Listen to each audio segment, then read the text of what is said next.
지난 4월 1일 브라질을 떠나 25년 만에 고국을 방문하였다. 25년 만이라고 하지만 실제로 한국에서 여행을 다닌 적 없다시피 한 나에게는 이민 49년 만에 홀로 떠나는 첫 고국 여행이었다. 현재 대구에 계시는 작은 예수회의 테레자 수녀님은 나의 여행이 희년의 여행이라고 하셨다.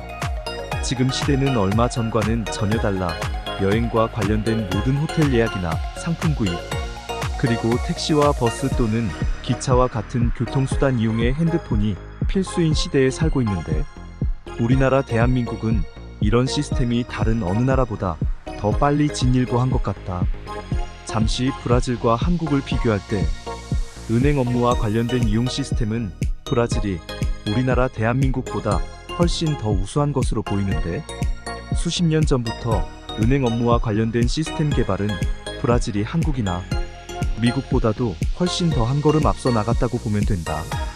우리나라 대한민국은 전산 시스템화가 공공기관 쪽으로 더 발달이 되어 국민들이 공기관이나 교통과 관련한 전반적인 삶에 적용이 되었다면, 브라질은 몇몇에 달하는 은행들이 시장을 독점하고 경쟁하는 가운데 거대한 자본을 바탕으로 은행 전산화 시스템이 더 우수해지지 않았나 한다. 본론으로 들어간다. 내가 가진 핸드폰은 아들이 2년 전 선물해준 삼성지 폴드 3 핸드폰인데, 조심히 사용하여 아주 티 하나 없는 깨끗한 상태였고 전혀 문제를 일으킨 적도 없었다.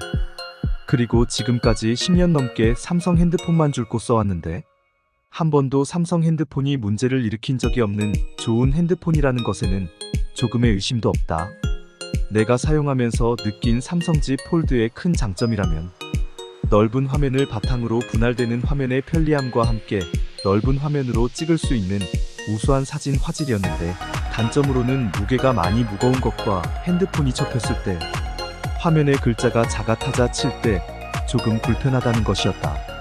대체적으로 마음에 들고 2년 동안 잘 사용했던 이 핸드폰은 고국 여행에서 문제를 일으키는데, 갑자기 소리가 안 들려 무엇을 잘 못 건드려 그런 줄 알고 이것저것을 만져봐도 해결이 되지 않아 스피커에 문제가 생겼다는 결론을 짓고 수원 광교 근처에 있는 삼성 수리센터를 찾았다.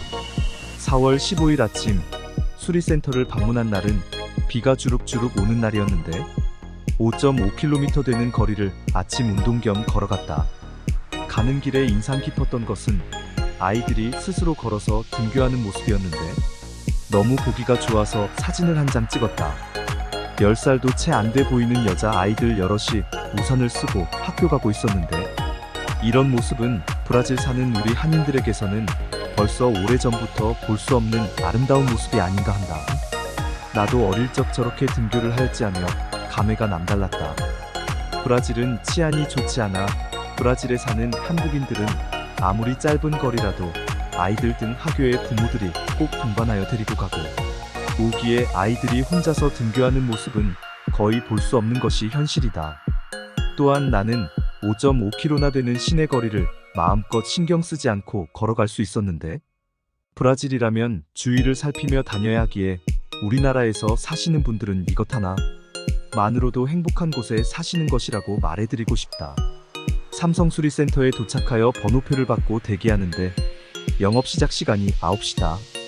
브라질은 보통 8시면 영업을 시작할 터인데 아침 빵 사 먹는 것도 그렇고 모든 곳의 영업시간이 대체적으로 브라질보다 훨씬 늦게 시작한다. 창을 배정받는데 한 15분 즈음 기다렸고, 젊은 엔지니어에게 문제점을 설명하였더니 단번에 문제가 무엇인지를 파악하였다. 소리가 들렸다 말았다 하는 문제점은 핸드폰이 접히는 부분인지에 케이블에 문제가 생긴 것이면 이를 고치려면 액정 전체를 교환한다는 진단을 내렸다. 에고야.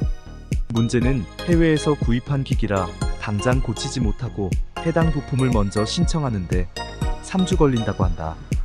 그래서 2주 후에 출국이라고 했더니, 그러면 고객센터에 직접 전화 걸어 주문하게 되면 부품 도착에 3일 걸리고 수리는 몇 시간 안에 된다고 한다.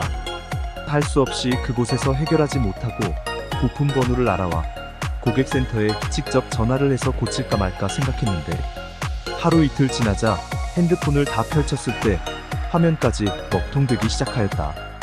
소리가 안 나 액정을 교체하는 가격이 만만치 않을까 생각하여 그만둘까 했는데 화면까지 뜨지 않으니 고쳐보자로 마음 바꾸게 된 것은 이 핸드폰이 나에게는 아들이 특별히 선물해 준 것이기 때문이었다.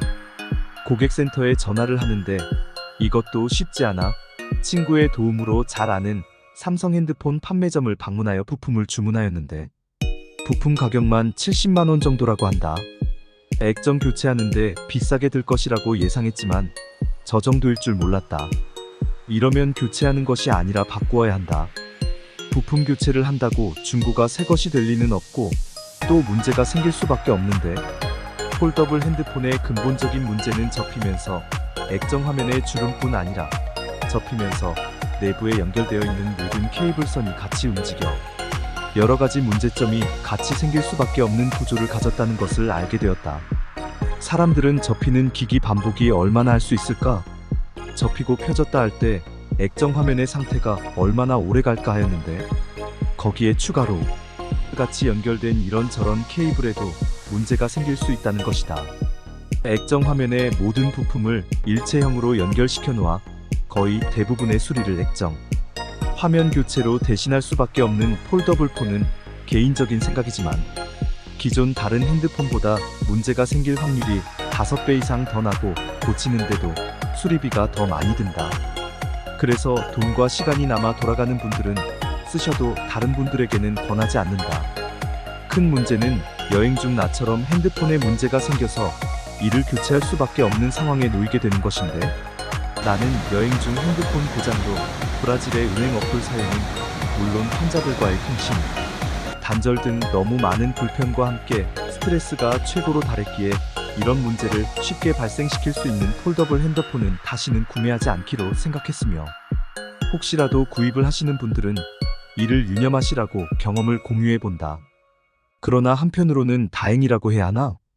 망가진 곳이 우리나라 고국이기에 새 핸드폰 삼성 갤럭시 24 울트라를 구입하게 되어 다행이긴 한데 이도 잘 생각해보면 또 다른 문제점이 보인다. 똑같은 모델이라도 국내와 국외 해외에서 생산된 핸드폰의 부품이 조금씩 달라 애프터 서비스에 문제가 발생한다는 것. 즉 한국에서 구입한 제품은 한국서 고쳐야 하는데 해외에서 문제가 생기면 이것도 문제가 된다는 것을 이번 여행을 통해서 깨달았다고 해야 할까? 이래서 핸드폰은 더 견고하고 고장률이 적은 것을 구입해야 하는데 폴더블 폰은 아니다 싶다.